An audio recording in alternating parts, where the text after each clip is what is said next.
What is the Schomburg Center? To me, it is home. The place where we come to see who we really are, not just somebody else's reflection of who we are. The Schomburg Center is a place of culture. It's a place of history.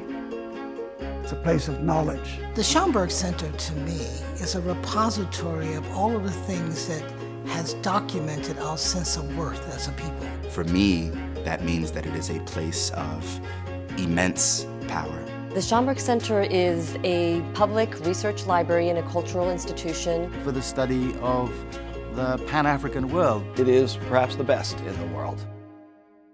My Schomburg Center is Arturo Alfonso Schomburg. Arturo Schomburg said, Black history and culture and intellect exists at a time when most people didn't believe that. He collected those evidences, and that became the beginning of the collection. And it has expanded and has grown to where it is now a world-class institution. It holds over 10 million items. There's no parallel anywhere that brings to light what we as people of color have done, what we continue to do. Black culture is all of culture. The universals that animate everyone's life happen here for all people. The Schomburg for me is one of the center pillars of Harlem. When I started the journey of finding out about Red Rooster and Harlem, the very first place I went to was the Schomburg. Researchers from around the world come and use what we have here. I could not have written just about any of the books that I've written without the Schomburg Center's archives, resources. The Schomburg Center is much more than a library. We encourage lifelong learning and exploration. The Junior Scholars Program is a Saturday program with students from 5th grade to senior year in high school to help them learn about Black history and culture. Learning about my history is important because it teaches me who I am. The Schomburg Junior Scholars Program is going to do nothing but uplift them. So many talented and brilliant people have walked the corridors of this amazing institution over the years.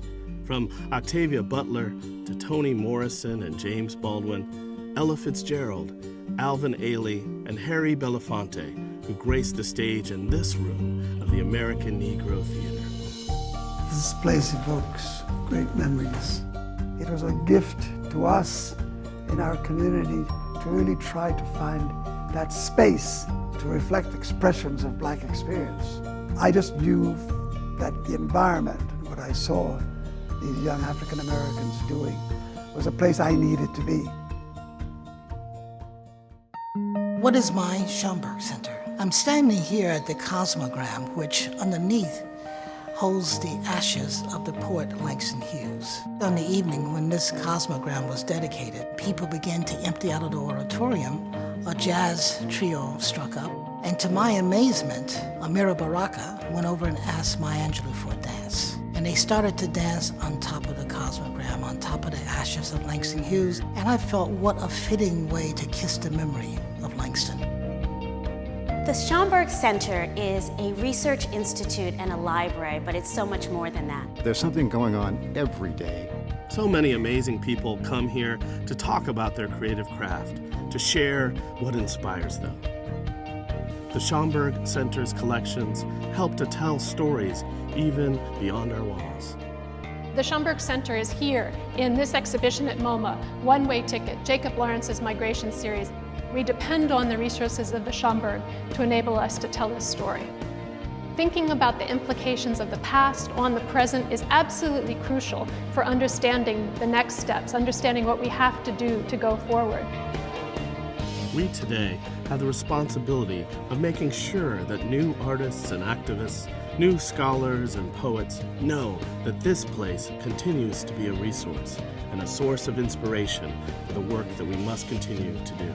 The Schomburg Center is knowledge. The Schomburg Center, to me, is education. The Schomburg Center is home, it is family, it is foundational. The Schomburg Center is inspiration. The Schomburg is with me in everything that I do. Community, inside and out. The Schomburg Center is us. The Schomburg Center is you, and we invite each and every one of you to find your Schomburg Center.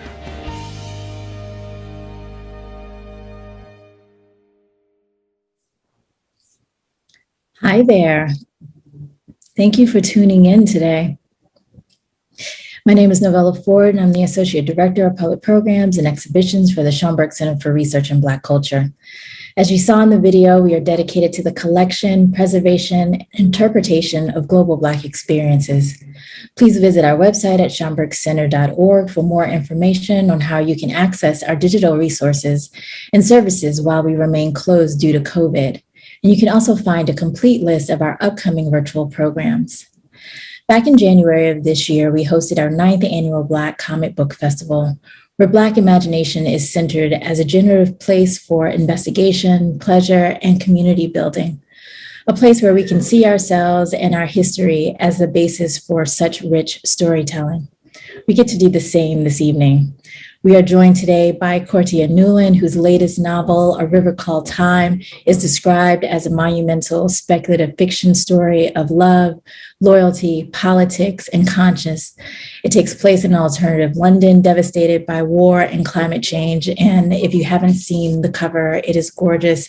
And Victor Laval, who is often on our stage for the Black Comic Book Festival, on the cover it says, "This book is true Black magic." He is paired with the award-winning writer Marlon James, who is the author of the New York Times bestselling fantasy novel, Black Leopard, Red Wolf. Both books are rooted in African history and mythology and upend narratives of slavery and colonization to birth new worlds shaped outside of the construct of these systems. Our moderator, Rochelle Spencer, will lead us through the conversation. Her investment in the cross-sections of science, technology, history, folklore, and myth are analyzed in her book, AfroSurrealism, the African Diaspora's Surrealist Fiction. We have the great fortune of hearing from these writers as they discuss the contours of speculative fiction and get between the lines of Newland's newest novel. A River Called Time can be purchased from the Schomburg Shop online at schomburgshop.com. And while we are celebrating the release of this US version of the book, please welcome Courttia to read a little bit from A River Called Time. Hello. Thank you so much for that, Novella. And thank you, Schomburg, for the invitation. I'm really excited to be here. You know, every time I come to New York, I come down to the Schomburg and just wander around and just try and, you know, soak up the vibe and the history of the building and the people there. And so I'm really honored to be reading here and talking with Marlon and Rochelle today. So I'm going to read a little bit from the book. And A River Called Time is set in an alternate world where slavery and colonization never happened. And because slavery and colonization never happened, African cosmology in this alternate world has become the dominant religion. So chakras, ancestral worship, a belief in the spiritual planes, all of these things are normalized. And my protagonist, Marcus Denny, we start the book when he's 8 years old and we go through until he's a man. In the earlier parts of the book, he discovers that he has an unbidden ability to be able to spontaneously travel to the astral plane. And this ability grants him the power to move to parallel worlds. So alternate versions of himself. And so he doesn't move forwards or backwards in time. He actually moves slightly to the left or right, depending on where you're starting from. And I'm going to read from the midpoint of the book where he's made his first jump into his first alternative world, where he is the leader of a faction called the Outsiders. They're a religious faction, and they promote, you know, astral projection. They promote meditation, belief in the chakras, to the people of a zone called the Poor Quarter. The Poor Quarter is a part of a huge building called the Ark, which is a 10-mile, 4-story high building where most of the rich people in this alternative London live. The alternative London is called Dinium. So the rich live in the Ark, the poor live in Outer Dinium, or Outer City as it's called. And I'll get into that a bit more once we get talking. So this is from the midsection of the book. The walk took them further away from the high street, deep into the quarter, a maze of terrace residencies that mapped their territory. Charlton Estate. An outsider's zone. That was clear. Insects belched sandalwood ghosts.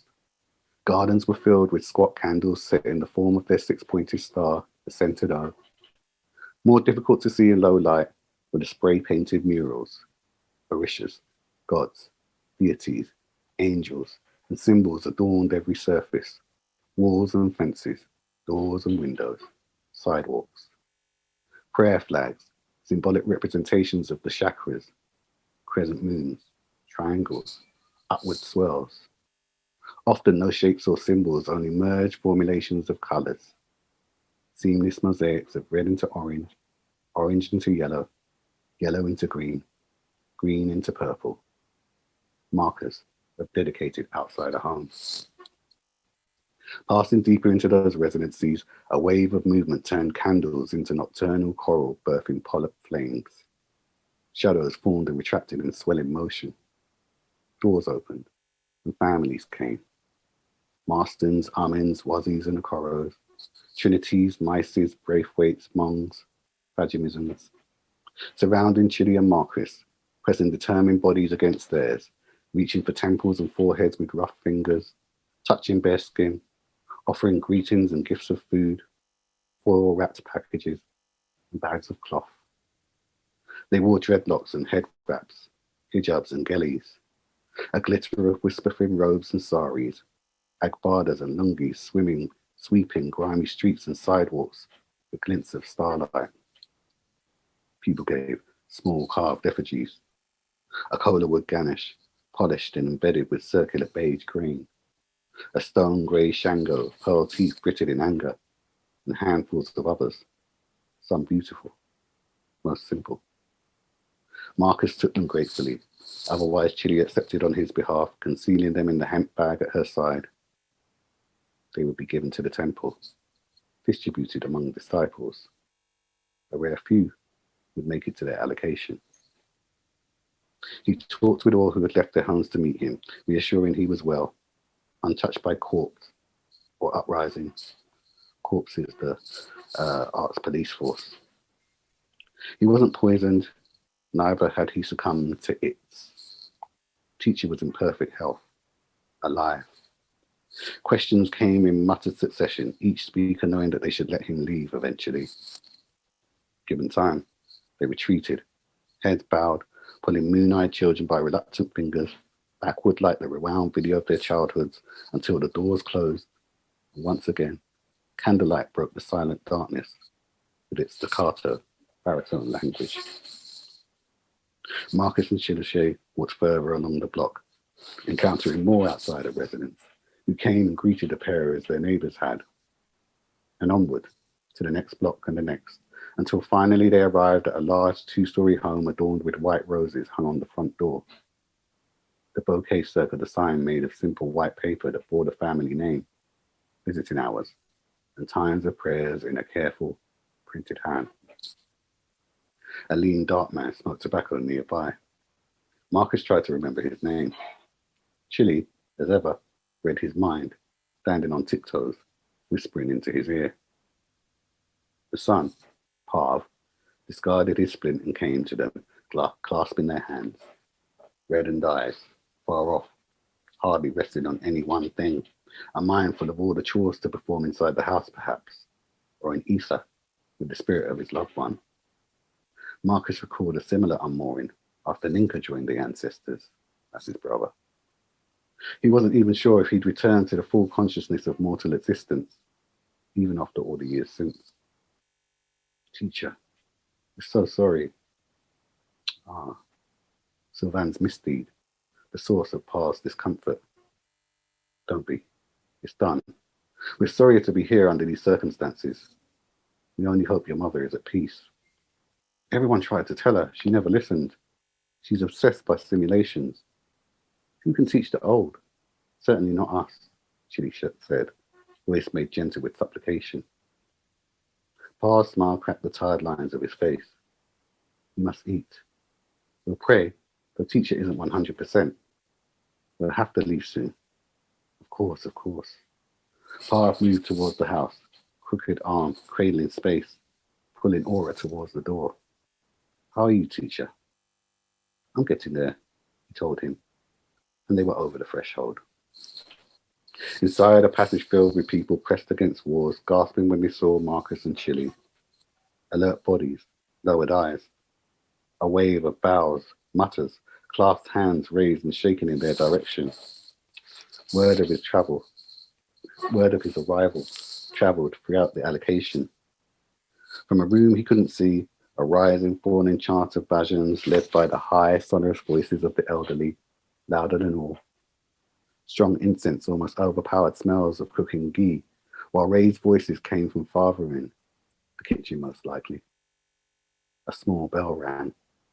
Voices died into scattered Hindi, fragmented murmurs before a new prayer began, and they rose up, powerful again.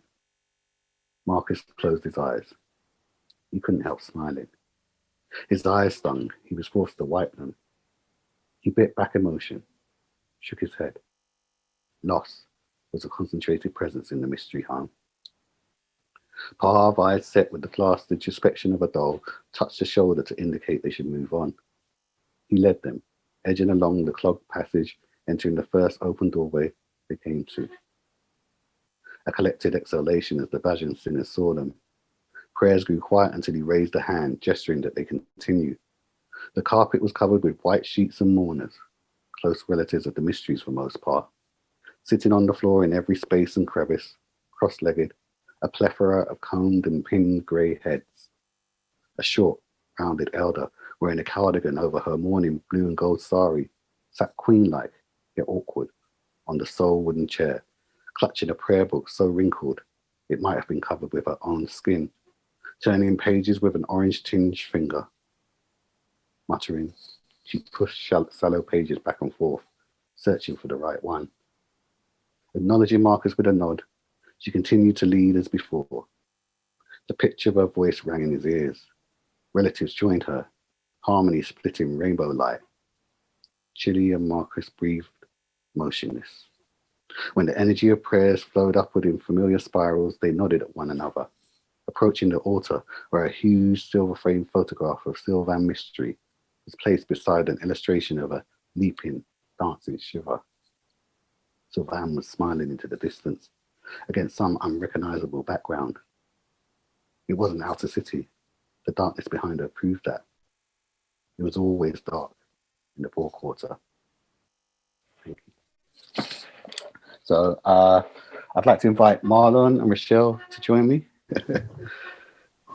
Yeah, it's wonderful to see you both, and thank you for being here and sharing your work.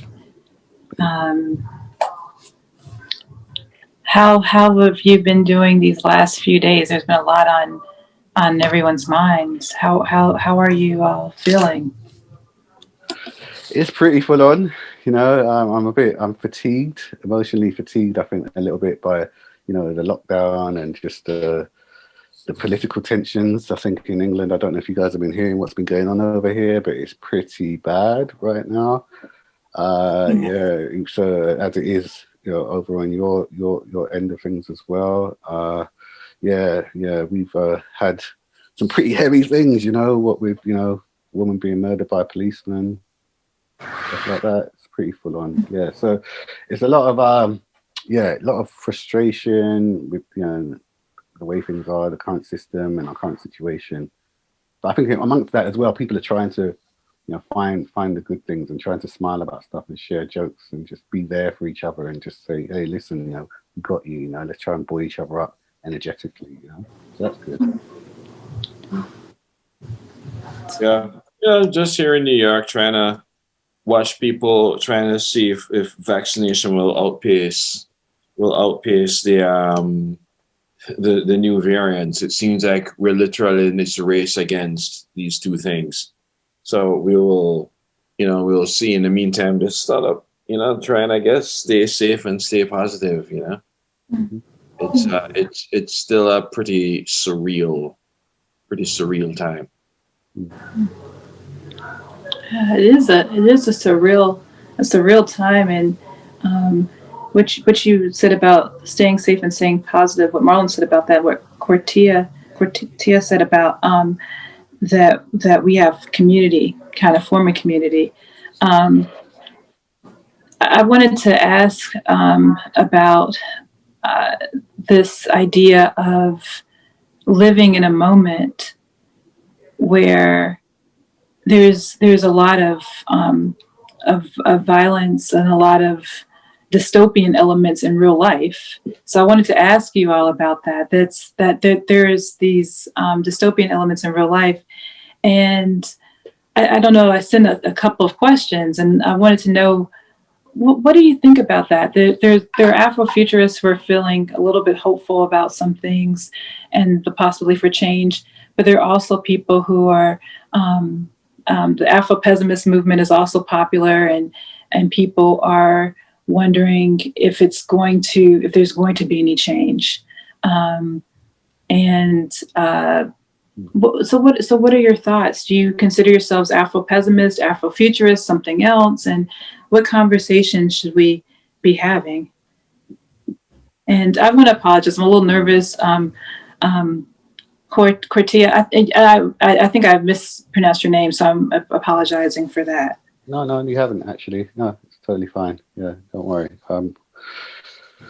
I kind of consider myself like if I had to take a position between those two states, which I generally don't, but if I had to, I would say maybe Afrocentrist in that sense, that I'm really pessimistic, but I'm really optimistic at the same time. You know, I'm pessimistic about the ability of the state and my country, you know, my adopted country, the country I was born into, ever being able to change.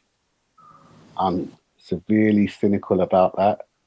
On the evidence of the past few weeks, if you just took the past few weeks, what's happened over here and the responses to some of the things that's been going on, if you just took that in isolation, that would be enough. But going back, centuries, I'm really, really pessimistic about that. But I'm optimistic about us. I always have been. I'm optimistic about us and when I say that's us, I mean that in the purest collective sense, you know, us as a people being able to come together in the way that I was talking about before, our strength, you know, our unity, and not everybody, of course, you know, the right people, the like-minded people, and being able to support each other and combat this in some way. I'm doubtful whether these things will change, unless by force, but I think that we can be enough of a push against it that could possibly actually happen. And I think the more that is done as well, the more that the worse it gets, the more that people see that there is something to push against. And that makes me, weirdly enough, slightly hopeful. Thank you. Thank you, Courttia. Marlon, did you have a thought? Are you an Afrocentrist, as Courttia was just? I think a lot of, I'm not so sure Afrofuturism and Afro-pessimism are that separate. You know, it's you pick up Kindred Now by Octavia Butler, and a character literally says, "Make America Great Again." I was saying only last week we're gonna have to transfer Octavia Butler to the historical fiction section. Because a lot of what she's writing about, it's here, you know, we're dealing with it. I do think of myself as a kind of as a sort of a futurist tinged with optimism, but it says something that my novel is fantasy, and that I was trying to go to a past to write about, as opposed to a future or a present, because I think that wherever Black people in particular see their future, I think a knowledge of the past is going to have something to do with it. I gave this lecture 2 years ago, the Tolkien lecture, J.R.R. Tolkien annual lecture, and I talk about what it's like to be in a society where you can take your mythology for granted. That if you are British, if you're a white British person, you probably don't think of King Arthur much. But King Arthur is crucial to the idea of Britannia being civilized. You know, it's court love, it's chivalry, it's knights of the round table. And it creates an origin narrative, which is in some ways thoroughly false. Britain is one of the most backward places in Europe. You know, at the time of the Roman Empire, it was stunningly backward. But that kind of central mythology becomes a crucial bedrock for a person's belief in their greatness, even almost a sort of a British version of Manifest Destiny. What do you do when, for example, for me, where I grew up in a diaspora where ground zero is slavery? It blows my mind, you know, and it's sort of, in a way, Courttia what kind of answers it. It blows my mind. What would have happened if my central stories were intact? You know, what kind of person? And I think about that all the time. And I think that's where the futurism and the speculation comes in. You know, the pessimism, because I think I go back and forth on the question of, do I trust white people to do the right thing? And my optimism and pessimism varies when it comes, because it really comes down to that question, and it comes down to that kind of, you know, that kind of answer, and that answer changes sometimes daily. Yeah, yeah. But it's like what Baldwin said, which is based on what evidence. Am I supposed to take this on? You know, like how you're expecting me to make this leap of faith, you know, and be like, okay, so I'm gonna. It's almost a fantasy in itself, you know, that we're gonna say, okay, so we've got to trust you to be able to do the right thing. When up until now, and I'm talking about large, you know, structural, fundamental change, you know, not individual change. You know, it's never happened. It's never come about. You know. It's been too little, too late most of the time. So yeah. How can you really? Yeah. Be a fantasist in a sense.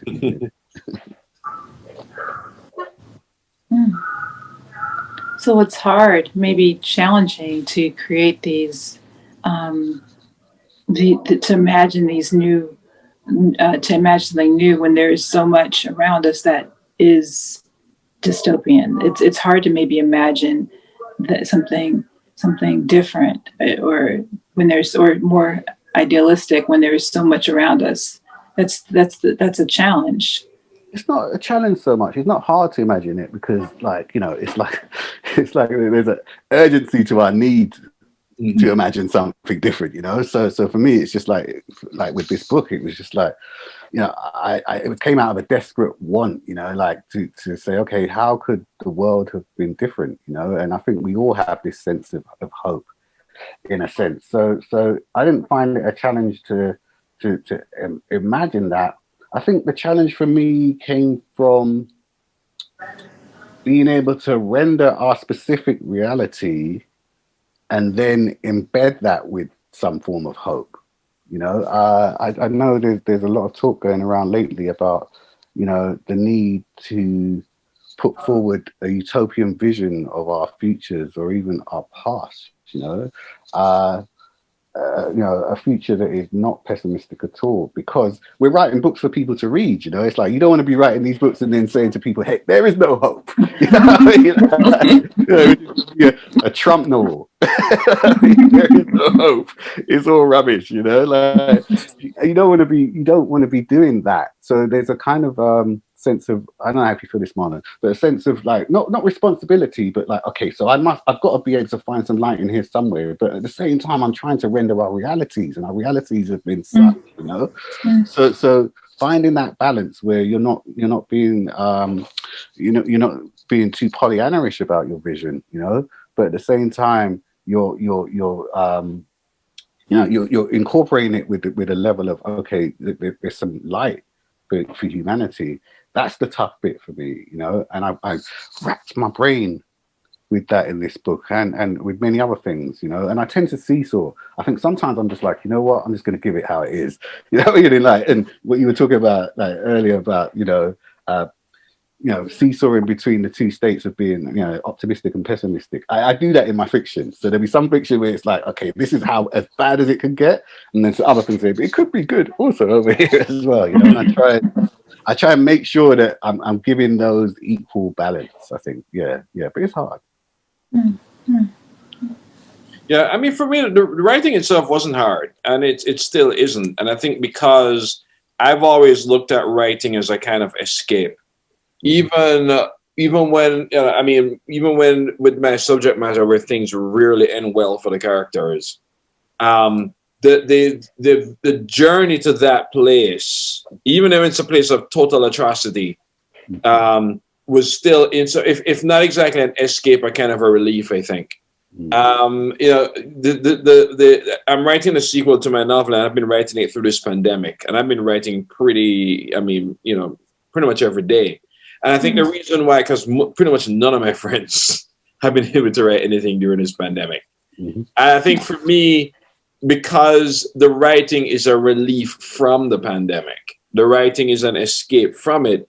It becomes something that it's not easy. It's challenging, but I think challenging is different from hard. You know, I think it's challenging because my characters have become people and they're doing all sorts of things that I just, you know, I'm just barely hanging on for the ride. But the act of itself of writing and of doing things is you know, for me it's not.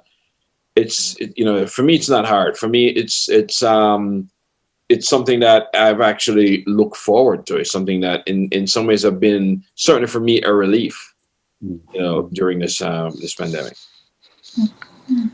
It's good. And I mean, I think that's good and important to have stories to go back to. You mentioned this idea, both of you have talked about this idea of narrative. And narrative being able to help us, you know, in keeping our stories intact and writing as an escape and having a vision.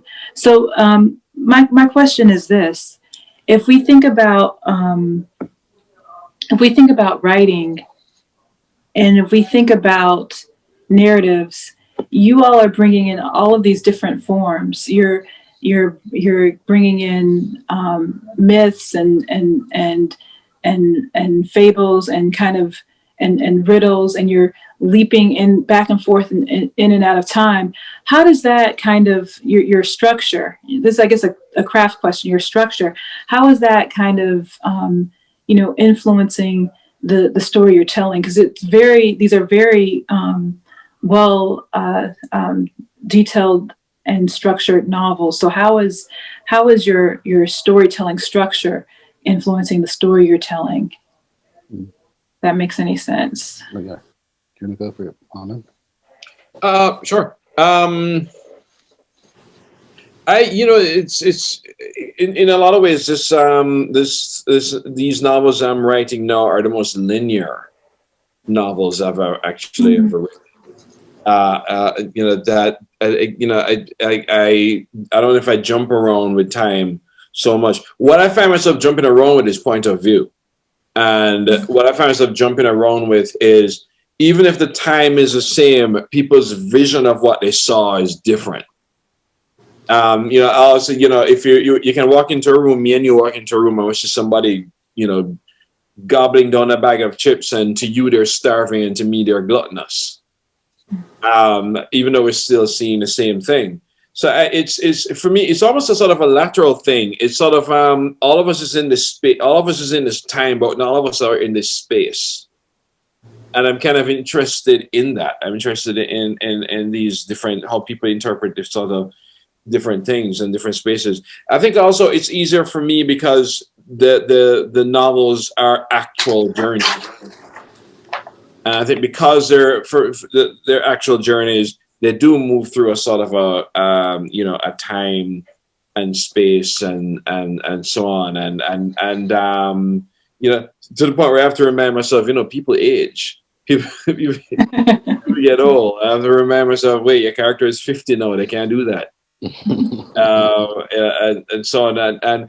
From a very structural, technical point of view, it does take a lot of structure. It does take a lot of charts and listing characters, because I tend to have a lot of them. And most of that's for me just not to, I really do it mostly to not play favorites. not so much to stay in control, but to not sort of privilege one character over another. Because it's very easy for me, I'm pretty promiscuous when it comes to characters. I will dump you for somebody else more interesting.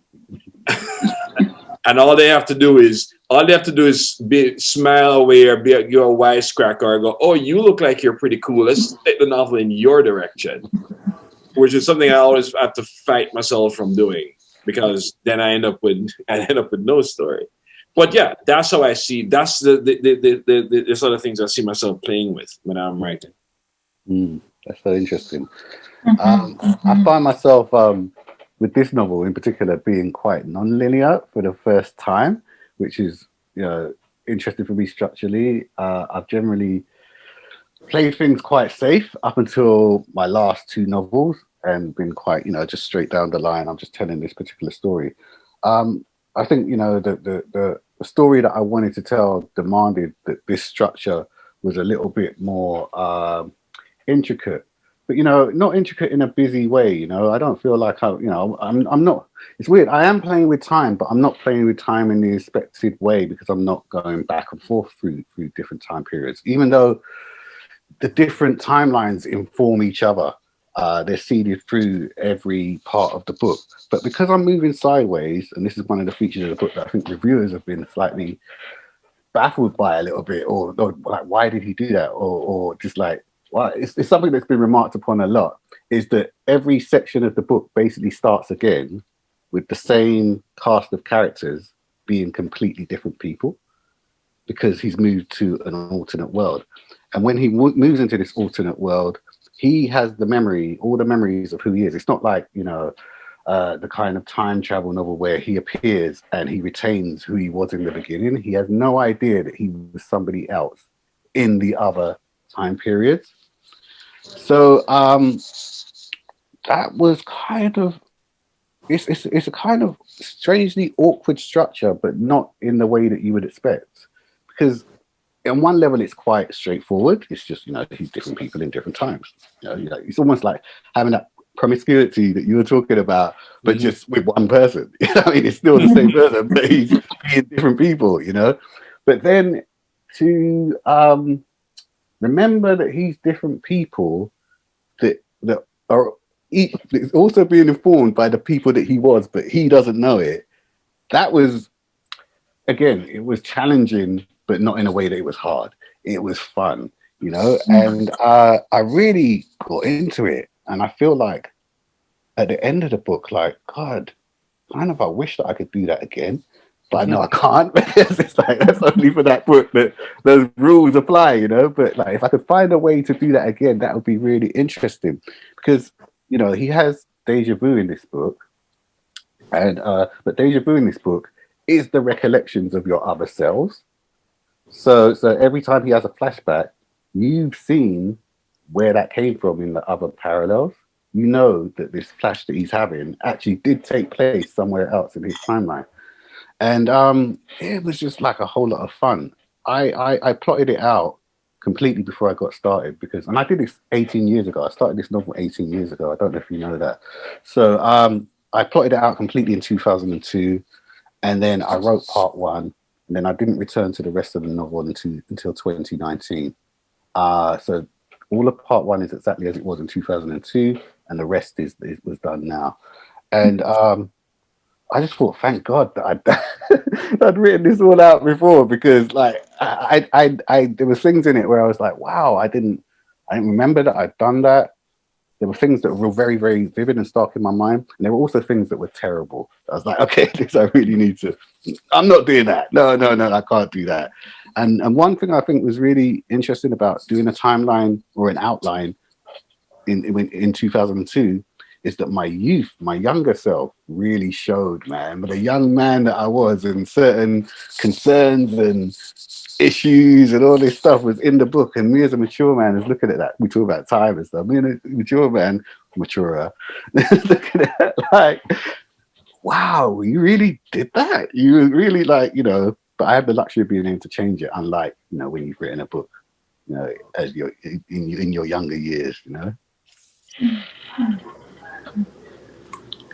This is great. Well, this brings me to a question I had about, you both have LGBTIQ relationships in the novel, and you also talk about people who are on the periphery of society in terms of class. And I wanted to ask you about that. I guess this appears, in Courttia, this appears in one of the alternative timelines. I'm trying not to give away a lot of like spoilers of what happens. More towards the end, and Marlon, it appears like earlier in your novel, but you have characters who maybe LGBTIQ, and then again you also have class. So I wanted to ask you, this wasn't a question I previously sent, but it's something I'm wondering about, how you are concentrating on not just the celebrity or the rich important character, but you're also focusing on the characters who are, on the periphery of society. And I thought that was kind of interesting. So I wanted to know more about those choices. Mm-hmm. I mean, that's what excited me.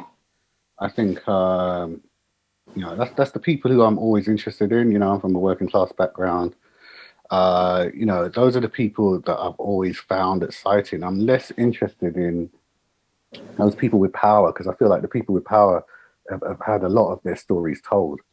I was interested. I had a chat with quite upper middle class novelist at one point in time, and he said to me, we really define things very, very distinctly by class in the UK. It might be strange to you guys, but yeah, he was saying to me, I was just talking about the difficulty in getting our stories out there as Black, British working class people, and he was saying, yeah, but you guys have got all the stories, and I was like, yeah, it's true, and we do know that, but it's like it's still fraught with just all sorts of conflict in terms of like being able to actually push them out there. So I'm really concerned with how the world works from our perspective, from our view, and I'm always trying to find similarities in other communities and other types of people. And I think that was one of the changes that I was talking about earlier. I think in the earlier outline of the book,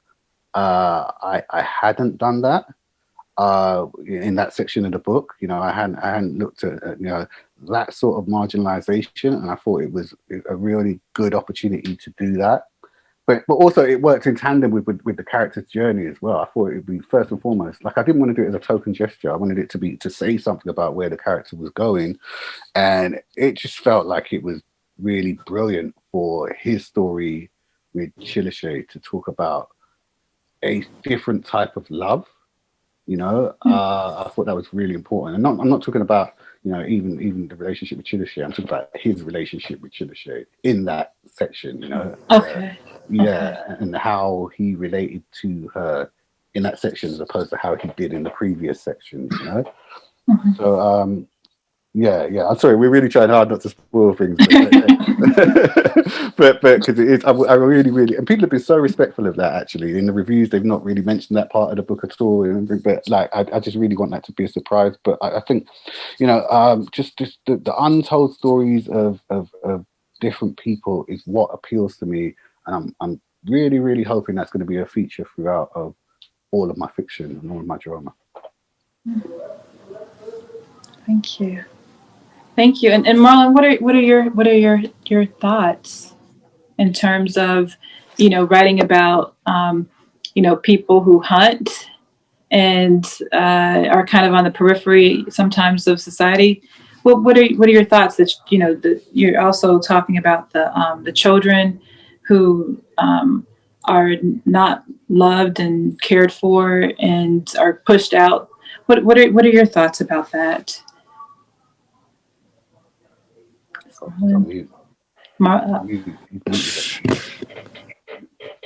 Marlon, are you still there? I'm muted. Sorry, you hear me now? I'll just start over. Yeah, I think there have been, what I was saying was that a lot of those, children, that the sort of Mingi children thing is still a thing. And there's been a lot of progress, and they're working towards fully outlawing, killing children with disabilities or what are perceived to be disabilities. But to me, I find that certainly for this story, I wasn't able to tell it until I had marginalized people rather, tell the story. Because, I was writing a fantasy novel. I was still within the conventions of fantasy, which tends to be a medieval novel about the fall of a royal house with fairies in it. And I was doing that exact thing. That I started out trying to write a novel about a king's court and all the royal intrigue and so on. And I just wasn't getting anywhere with it. And I remember I had a book where I was outlining, and I sort of had the whole plot. And it was a book sort of like this. And I remember one day just doing this. And everything made sense. I'm like, oh. So instead of starting in the big throne room and then eventually end up in the street, why don't you start in the street? And I literally turned the plot upside down and picked the characters at the bottom of the plot, at the bottom of the story, and put them to the top. And then I knew I had a story. Then I knew I had something I was interested in telling. Because to me, I think being on the margins of society makes you see all of it. In a way, people were slightly outside of it. That's why, when we talk about shaman and how many shaman were transgender, and how gender fluidity is actually a really, really big thing if you do the research, and see that these are the truth speakers. These are the spellbinders. These are the people who show society for what it is, which is why they're also the first people punished. When people need to make an example or people want to live in a certain kind of denial. So I knew that these are the people who are going to tell the story, and I knew that. So I didn't know at the beginning. I evolved. I learned that if I wanted to tell a story, it's the people in the quote unquote margins who are going to tell it. I was just thinking about the fact that it's the gender fluid people also that have the secrets of everybody else. They know the secrets. They know the people who are trying to perform, normality. They know their secrets. It's funny. I when I was researching for Black Leopard, I didn't go looking for this. I didn't go looking for it because if we talk about contemporary Africa, certainly contemporary West and Central Africa, about the homophobia, which gets a lot of press. Homophobia in Uganda, homophobia in Nigeria.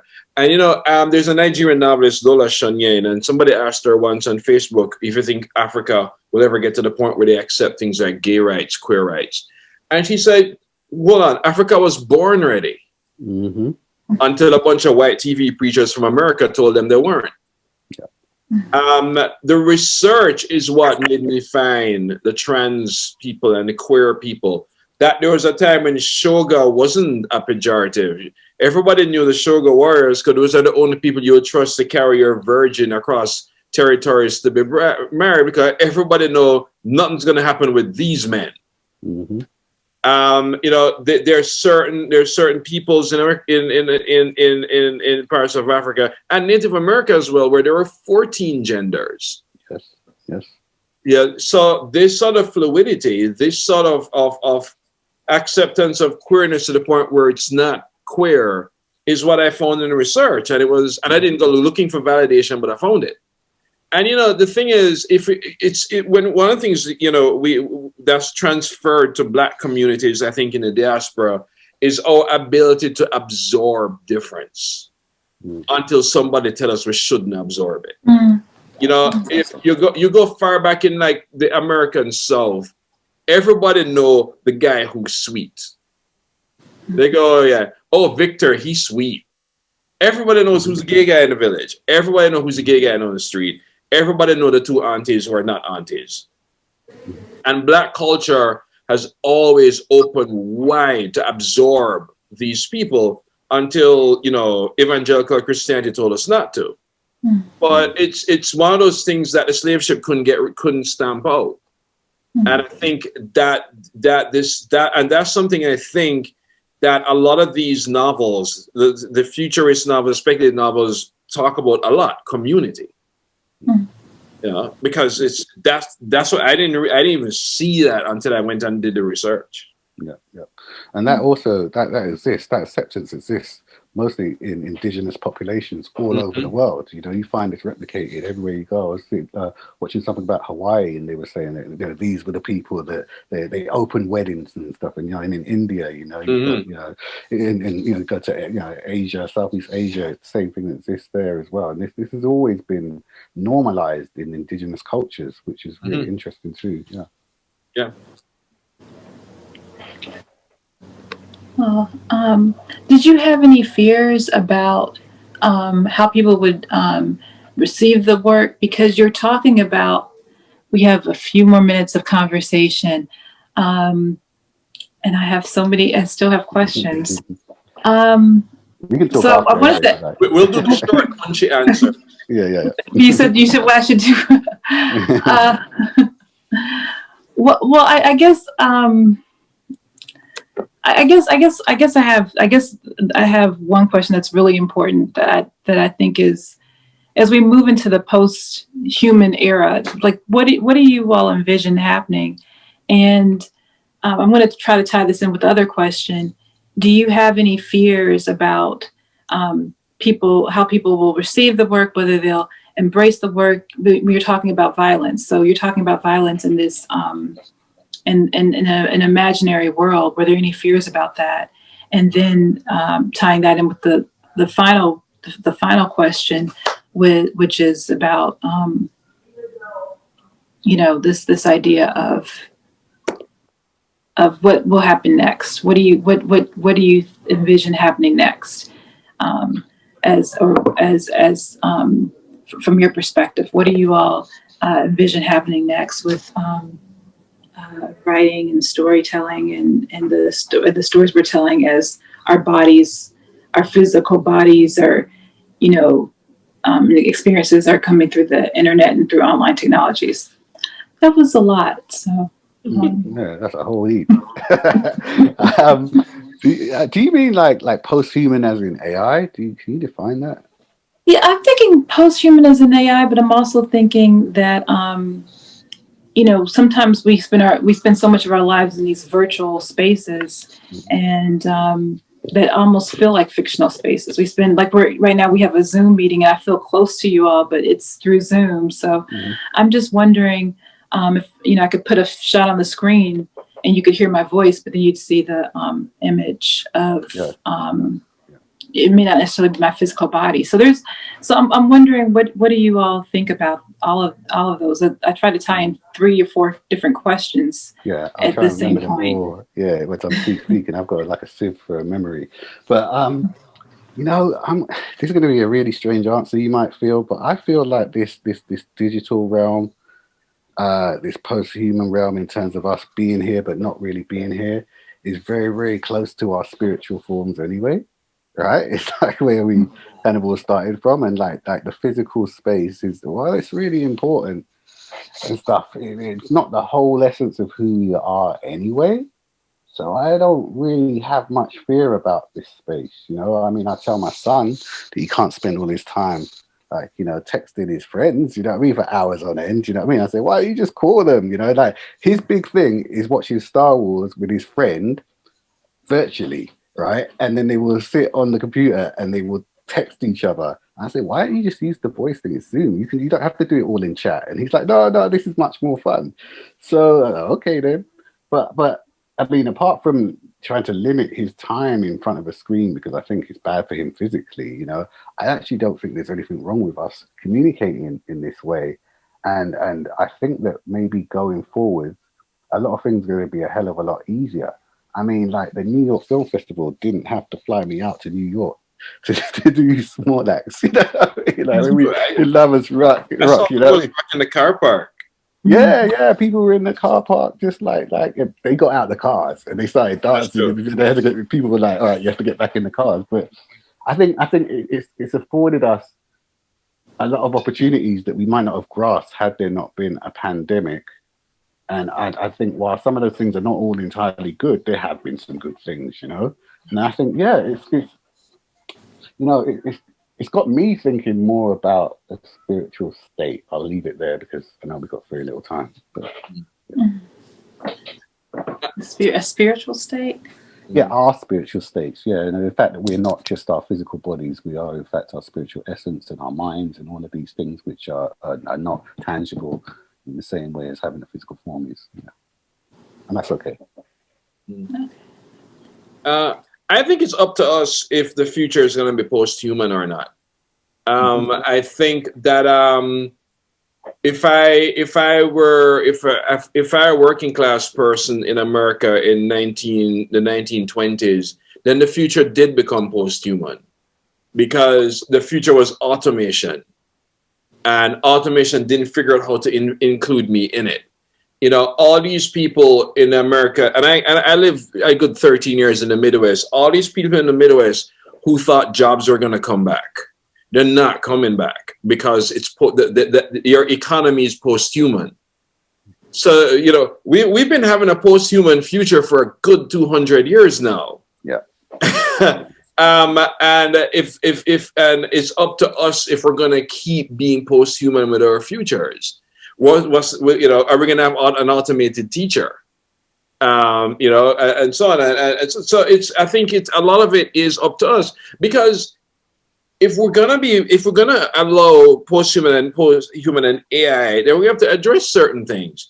A Google program only in 2016 put together a file folder of black pictures, black people, and filed it under Gorilla. You know, I think it was Microsoft did an AI test run years ago, and they had to scuttle it because within a day, the program got racist. Because we may be post-human, but we're using human algorithms and human prejudices and human fears to shape this AI. So we're going to have to watch how post-human our future is, in terms of not just automation, but in terms of the future has a way of picking up our bad habits before it picks up our good ones. And I think we're going to have to be very, very careful and very, very vigilant. Some people are. I was talking to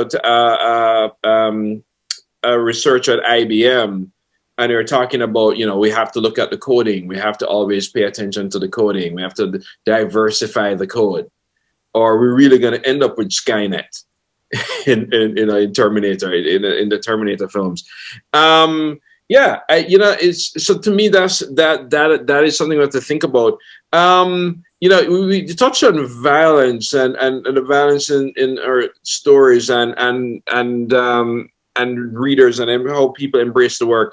You know, it's funny because, you know, there more people die in the first 200 seconds of John Wick than my entire writing output.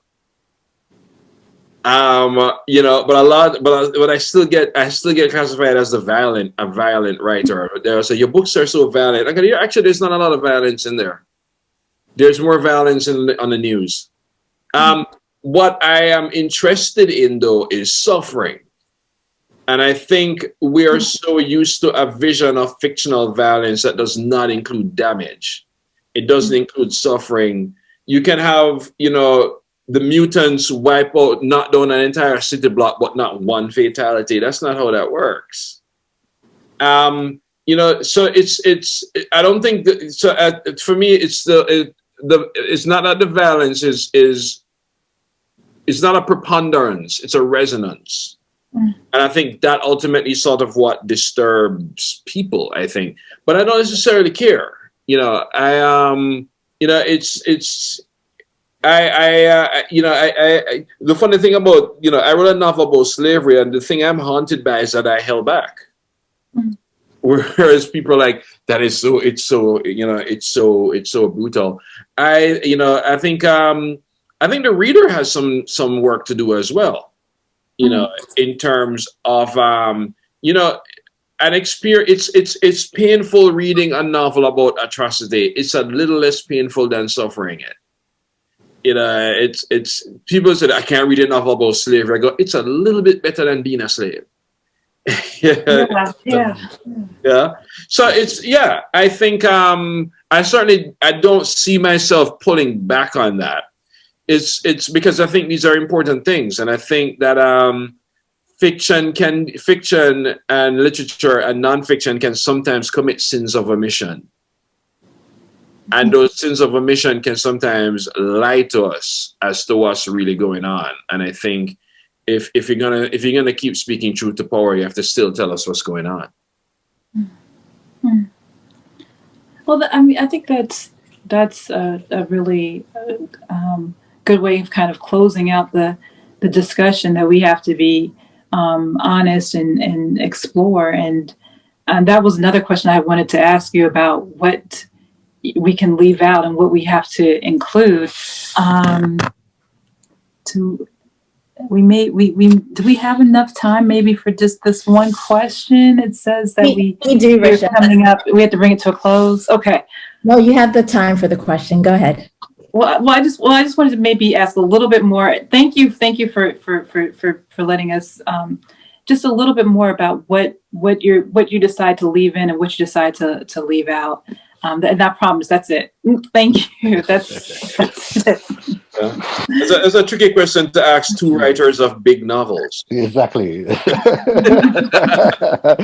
And I think with this one, this is my first big novel. I think you've got a couple under your belt. I think, a couple, yeah. Yeah, this is my first big one. And I think with this one, it was actually, again, it was the act of letting go and not holding back in the way that you said, and going anywhere. And I didn't know that there's an act of violence in the book perpetrated by the protagonist that I didn't know was going to happen. And I think that came out of the fact that, as Marlon said, you have to show the consequences of violence. You have to show, I think if you're going to show violence, you have to show the real life consequences of violence. And I really wanted that to happen. Both violence that he sees and is slightly a part of, and violence that he perpetrates. So with this novel, there was I put as much in as I could. I didn't try to leave anything out. I think all my previous novels have been about leaving stuff out, you know. And I mean, it's really just, you know, like going back to craft, you know, decisions about what serves the narrative best. Am I going off, you know, like away from story, you know, like am I going away from character? My first novel, The Scholar, it was 700 pages long. So I'm not sure. I'm not like I can write big novels. I always knew from the start I could write big novels, but it's whether I needed to write that novel. Was this stuff just fat, you know? So I ended up cutting away. Like before I could get signed, I got offered a deal by William Morris, and they said to me, my agent said to me, before you can get signed, you have to lose 200 pages, and what's more, you have to lose 200 pages by yourself. You know, I was a first-time novelist, and they're like, "That if you can do that, come back to us, we'll sign you." Oh man, I'm losing 200 pages there, right? So I was just going through it, and I realized, you know, it was easier with that book. There was a more economic way of telling that story, because I was trying to be authentic in the sense that this main character would go off and do things that had nothing to do with the story. You know, he would meet other people that didn't have anything to do with where I was going and the journey. And so all of that stuff I just cut out. And then I kept working on paring things down up until The Gospel According to Cain, which was my novel before this, where I was really, really spare and really, really lean. But I knew with this novel, I didn't want to do that. And it was more about going wherever my whims dictated and not being in control of the narrative as much as I had been in the past with this particular book. So decisions were just made on how I felt.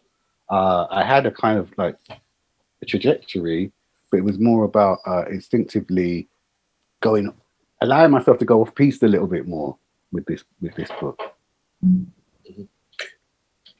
I don't think there's anything I left out. Usually, I mean, you can tell by the length of the books there, right?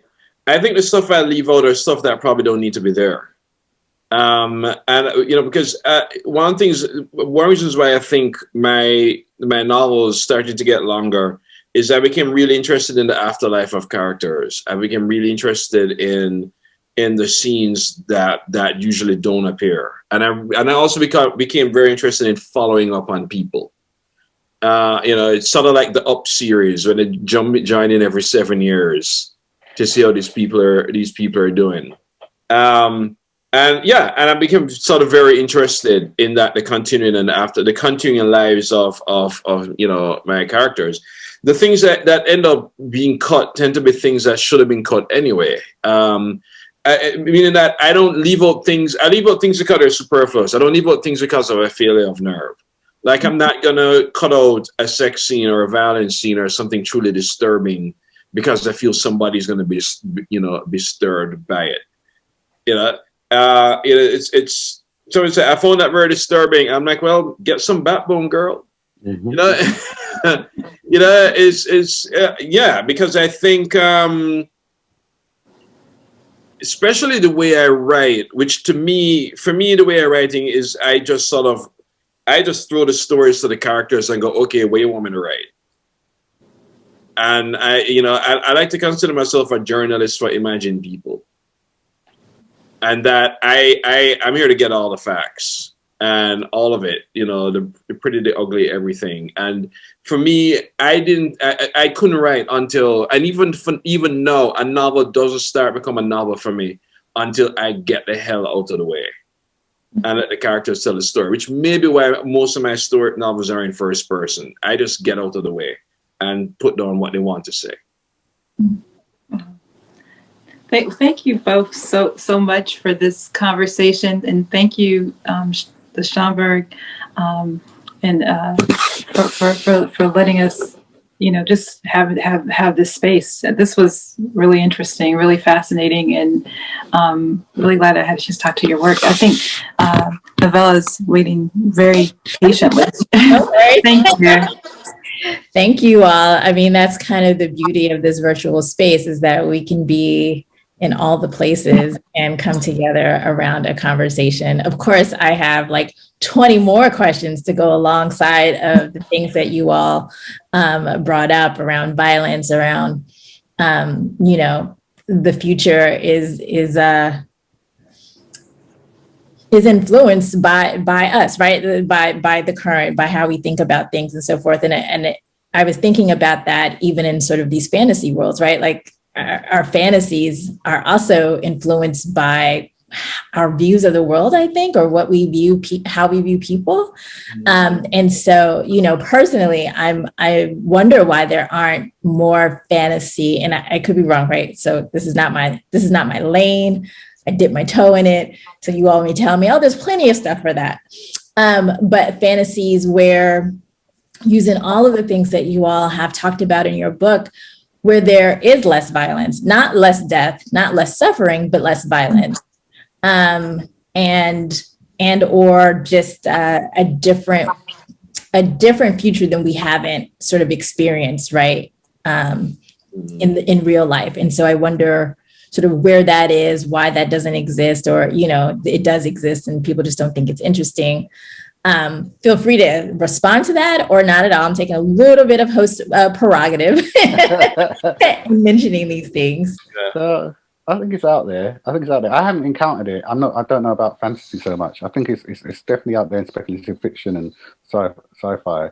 I just think that it's not what people gravitate to generally, but definitely that work is there, and I like to read it. I like to see in all, diverse realities rendered. I like reading about stuff that's deals with violence and doesn't deal with violence, and all the things in between. Mm-hmm. But I think we're really we have a fetish for violence anyway. If you, like you said, we're talking about mainstream culture and stuff. If you just watch any general TV show, it's difficult for me to put a show on for my kids. Just generally, and I'm talking about cartoons, PGs, because of the amount of violence there is in these shows. So I think we don't realize just how much we're influenced by this, and it's kind of like a drug, like sugar. We get it a lot, and so people crave it. They need, a show has to do this in order to be an an exciting show. Otherwise, it's boring. I think there particularly in YA and particularly in books for for younger readers. I think that the diversity of stories is there. It sometimes takes some digger deeping, but even mainstream sci-fi fantasy publishers like Tor have been pushing these stories.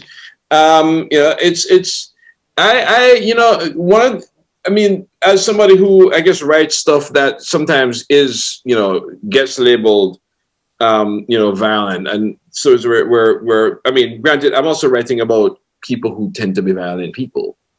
So it's not, I'm writing about hunters and witches and so on.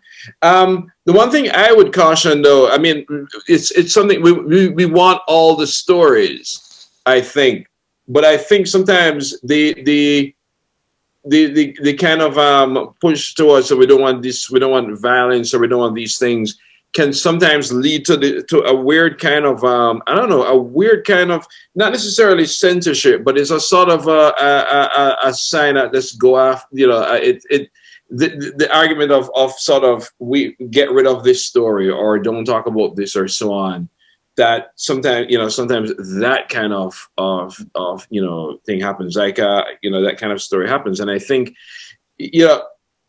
maybe it's a it could be that it's a fetish we have, or we just love trouble. Trouble is interesting. But I also think that in the past that we have also had a sort of a more, in a weird way, given we're talking about stuff from 400, 500, 1,000 years ago, had a more sort of I don't want to say mature, but a kind of more realistic attitude towards these stories. There are few things in the world bloodier than the Iliad. And if you want bloodier than the Iliad, check out Lucan's Civil War. That is some serious stuff between Caesar and Pompey. Yeah. I think it's also figuring out, I think, what's the place for each story. Yeah. Where is the place for it, and where is the place for it? When should we hear it? Who should tell it? And so on. And I think that's it. That we need all the stories. I understand. Like, I get the argument when everybody groans the next time there's a TV show and it's a slavery show. I get the groaning. I get the reason why, even though there are only around 19 shows to ever deal with slavery. Okay. If that much, I get the groaning. I think that the future we want is every story. I want the boredom in suburbia story. Yeah. I want the love story. You know what I want the cheesy love story. Mm-hmm. And that's really sort of the basis of my question, right? Because it's not that all these other things shouldn't exist. I'm just wondering, sort of in the mainstream, if you want to call it that, why don't we see also in folks' imaginations this other world? Not to say that it needs to play against a violent world or anything like that. It's because the people who make these things don't ask. It's every time a Black love story becomes a success, everybody's like, oh my God, how did this happen? Right. It's like, what do you mean, how did this happen? Because people wanted to see it. And it's like that every single time it happens. Yeah, right? It's like that every single time. But also, I think the story about Black love, and particularly Black sexuality, is far more scary and dangerous to people than a story about violence. Oh my God, yes. Oh yeah. That is real scary stuff. That's when I don't know if you know this. A lot of people don't know this. Moonlight was originally slapped at NC-17. A film with no sex scene. Right. A film with no sex scene, no nudity, one bare peck of a kiss was initially slapped at NC-17. That's so weird. And that's real. It is real that the powers that be find two Black people shooting each other in the head way more acceptable than two Black people kissing. That to them is violence, which is really weird. So it's the stories are out there, but we all and the stories are wanted. I think it's the people, a lot of people who supply these stories can't get past their prejudices. Because it just doesn't make sense that Blade or whatever, any action film is PG-13. What Moonlight almost got NC-17. Right. It makes you wonder, what exactly do people find threatening? Mm-hmm. Mm-hmm. Well, next week in conversations around what people feel like. Four Black people gathered together to show you what that means. Thank you all so much for engaging in this conversation. I really appreciate it. Like I said, I only dip my toe here and there inside of speculative fiction, graphic novels, and all of that. And so the worlds that you all create are fascinating and a really great opportunity to see these imagined worlds, based in histories, based in mythologies and cosmologies that we might not fully be aware of and sort of integrate back into our lives. So I just want to remind folks that it's A River Called Time by Courttia Newland, and you can get it at the Schomburg shop at schomburgshop.com. They will send it to you. And we do have programming coming up, so please visit the Schomburg's website at schomburgcenter.org. I know that we can expect more from Marlon in the future. Courttia, I know you are just enjoying the current book that is out, but I'm sure you have many other writing obligations ahead of you. And Rochelle, thank you so much for leading us through this conversation. I really do appreciate you all joining us this evening. So take care.